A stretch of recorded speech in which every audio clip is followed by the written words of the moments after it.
16 километров. В прошлом году мы совместно с подрядной организацией Авзол Курлус построили кольцевую дорогу, которая соединяет новую школу. Биылға 995 миллион теңге бөлінді. Назар осы жерде бар, күнделікті жұмыстарын атқарып, сапасын бақылап жүр.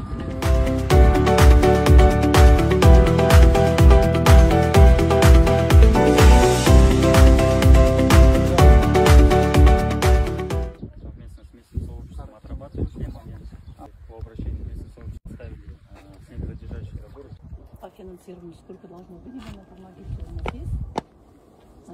Лишь бы, чтобы вы работали работодателем, за финансирование года.